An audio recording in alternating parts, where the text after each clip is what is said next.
Chapter 3. And when Jesus had passed over again by ship unto the other side, many people gathered unto him. And he was near unto the sea. And behold, there comes one of the rulers of the synagogue, Jairus by name.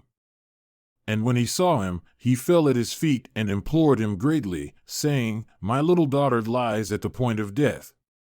Come and lay your hands on her that she may be healed, and she shall live. And he went with him. And many people followed him and crowded him. And a certain woman who had a discharge of blood 12 years, and had suffered many things of many physicians, and had spent all that she had, and was nothing better, but rather grew worse, when she had heard of Jesus, she came in the crowd behind and touched his garment, for she said, If I may touch but his clothes, I shall be whole. And immediately the fountain of her blood was dried up, and she felt in body that she was healed of that plague. And Jesus, immediately knowing in himself that virtue had gone out of him, turned him about in the crowd and said, Who touched my clothes? And his disciples said unto him, You see the multitude crowding you, and say you, Who touched me? And he looked round about to see her that had done this thing.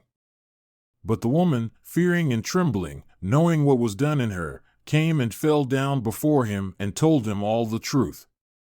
And he said unto her, Daughter, your faith has made you whole. Go in peace and be whole of your plague. While he yet spoke, there came from the ruler of the synagogue's house a man, who said, Your daughter is dead. Why do you trouble the master any further? As soon as he spoke, Jesus heard the word that was spoken. He said unto the ruler of the synagogue, Be not afraid, only believe. And he suffered no man to follow him, save Peter, and Jacob, and John the brother of Jacob. And he comes to the house of the ruler of the synagogue, and sees the tumult and them that wept and wailed greatly. And when he had come in, he said unto them, Why do you make this ado and weep? The damsel is not dead, but sleeps. And they laughed him to scorn. But when he had put them all out, he takes the father and the mother of the damsel, and them that were with him, and enters in where the damsel was lying. And he took the damsel by the hand, and said unto her, Talitha cumi, which is, being interpreted, Damsel, I say unto you, arise. And immediately the damsel arose and walked, for she was 12 years old. And they were astonished with a great astonishment. And he charged them earnestly that no man should know it, and commanded that something should be given her to eat. And he went out from there and came into his own country, and his disciples followed him. And when the Sabbath day came, he began to teach in the synagogue. And many hearing were astonished at his words, saying, From where does this man have these things? And what wisdom is this that is given unto him, that even such mighty works are wrought by his hands? Is not this the carpenter, the son of Mary, the brother of Jacob and Joseph, and of Judas and Simon? And are not his sisters here with us? And they were offended at him. But Jesus said unto them, A prophet is not without honor, save in his own country, and among his own kin, and in his own house.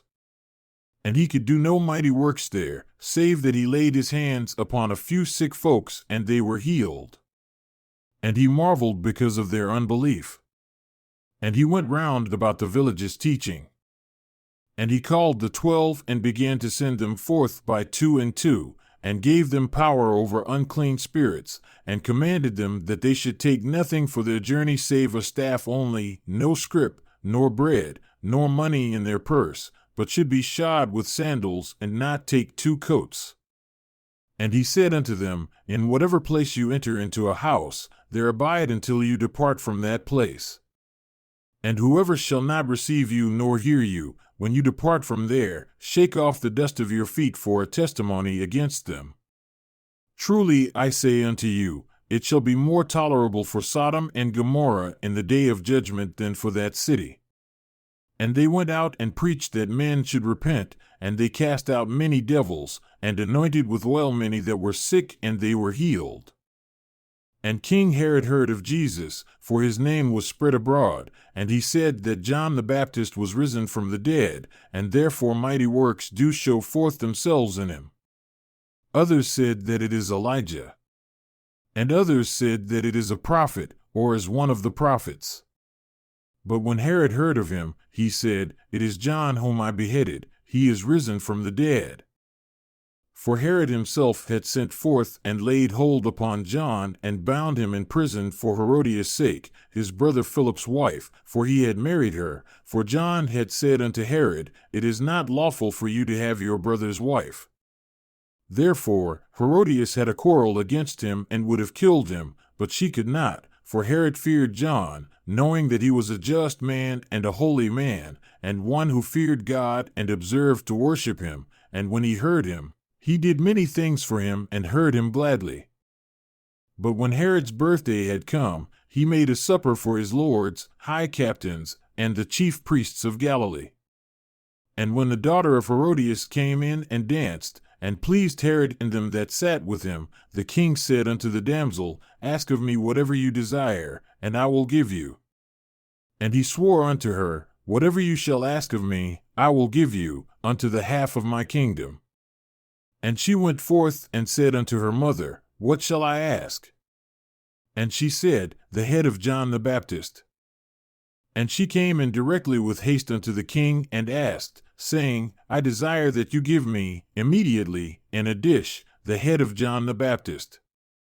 And the king was exceedingly sorry. But for his oath's sake, and for their sakes who sat with him, he would not reject her. And immediately the king sent an executioner and commanded his head to be brought.